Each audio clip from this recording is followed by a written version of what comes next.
ಉಪದೇಶಾಮೃತವನ್ನು ಕರುಣಿಸಬೇಕಾಗಿ ಅವರ ಶ್ರೀಪಾದಗಳಲ್ಲಿ ಪ್ರಣಾಮಗಳನ್ನು ಪ್ರಾರ್ಥನೆ.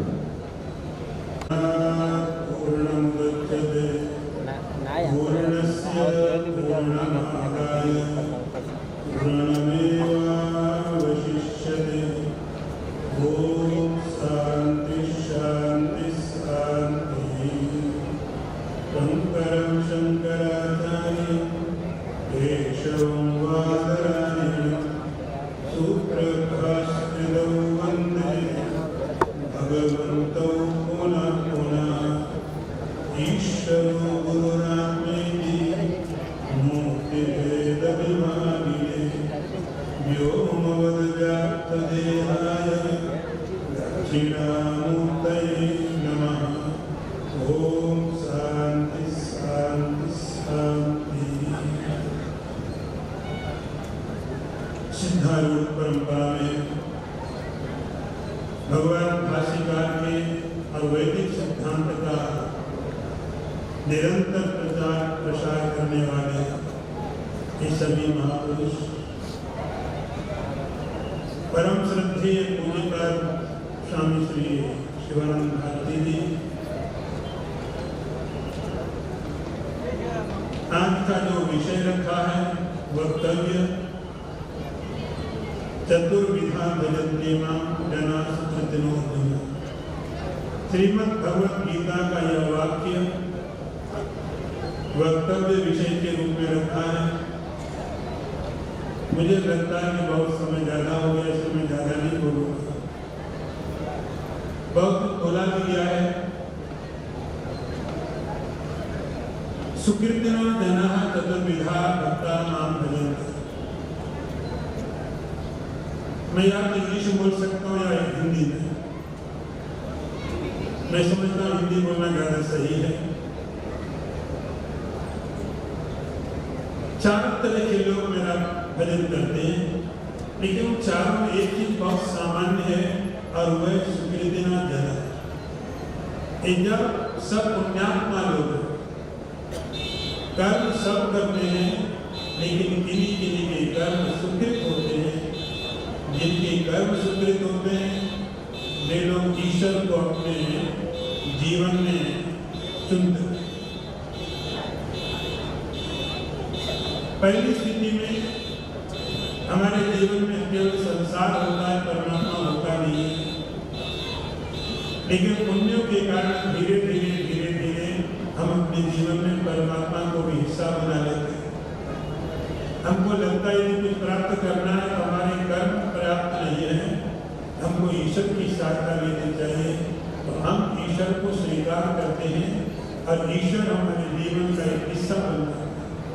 हम मंदिर जाना प्रारंभ करते हैं, अपने घर में भगवान की प्रार्थना करते हैं, ये समझ करके ईश्वर हमारी सहायता करेगा। ईश्वर हमें जो आवश्यक चीजें हैं वो प्रदान करेगा, हमारा दुख दूर करेगा। जो डॉक्टर नहीं कर सका ईश्वर करेगा।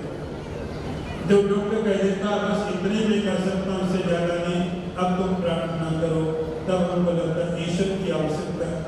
ईश्वर वो कर सकता है जो डॉक्टर नहीं कर सकता है। ऐसे हम भक्ति करना प्रारंभ करते हैं। अब उसको भगवान ने नाम दिया आप।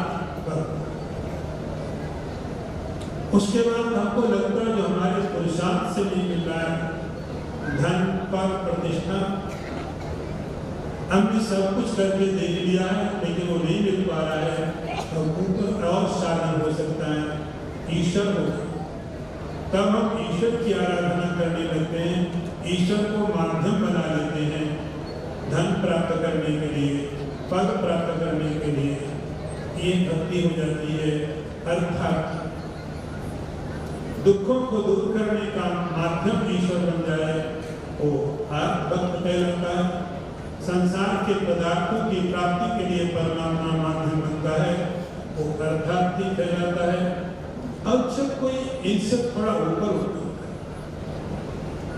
उस चाहता जिस परमात्मा के कारण हमारे दुख दूर हुए हैं, हमें संसार के पदार्थों की प्राप्ति हुई है, वो है क्या? तो जब जानने की इच्छा होती है उसको हम बोलते हैं जिज्ञासु।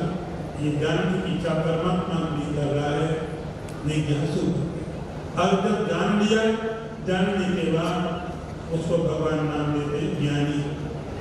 और ज्ञानी के साथ एक बहुत खास भगवान लगा देते हैं, ज्ञानी आत्मेकमेवतम, जो ज्ञानी है वो मेरी आत्मा है। ऐसा मेरा सोच, भगवान कहते ऐसा मेरा मत है, ऐसा मैं समझता हूँ कि जो ज्ञानी है अब वो किसी को मुझे माध्यम बना के प्राप्त नहीं करना चाह रहा है, अब वो मुझसे प्राप्त करना चाह रहा है, अब वो संसार को मुझसे प्राप्त नहीं करना चाह रहा है। अब उसकी लिस्ट में टॉप मोस्ट मैं हूँ, बाकी सब बाद में है। तो यहाँ पर भगवान ने भगवद गीता के इस मंत्र में 4 तरह से मनुष्यों की जो स्थितियाँ हैं, जिन्होंने अपने अध्यात्म में ईश्वर के साथ जुड़ा हुआ है, 4 उनकी स्थितियाँ हैं। आज दुख दूर करने के लिए भगवान की प्रार्थना करते हैं, मंदिरों में बड़ी लीलाएं हैं। अर्थार्थी अर्थ प्राप्त करने के लिए भगवान की सेवा पूजा करते हैं और भगवान को जानने के लिए भगवान की सेवा करते हैं। और अंतिम में जानने के बाद जो ज्ञानी है वो भगवत रूप हो जाता है, अद्वैत की प्राप्ति करता है। इस तरह से भगवान ने 4 भक्तों की चर्चा यहाँ पर की गई है और ज्ञानी को भगवान ने अपना स्वरूप माना है। तो ज़्यादा मैं नहीं कहूँगा, इतना ही कह करके ये बहुत स्वस्थ परंपरा है, बहुत समृद्ध परंपरा, अद्वैत की तरफ ले जाने वाली समस्त संतों को और सारे समाज को ये परंपरा इसी तरह आगे बढ़ती रहे, ऐसी भगवान से प्रार्थना है। ओम शांति शांति शांति। पूज्य महामंडलेश्वरರ ದಿವ್ಯ ಶ್ರೀಪಾದಗಳಲ್ಲಿ ಅನಂತ ನಮಸ್ಕಾರಗಳನ್ನು ಸಮರ್ಪಣೆ ಮಾಡಿ ಇನ್ಮುಂದೆ ಸದ್ಗುರು ಶಿವಾನಂದ ಭಾರತಿ ಅಪ್ಪಂಗಳವರು ಸಾಧು ಸಂಸ್ಥಾನದ ಟೀಚರ್ पूज्य सुभाष देख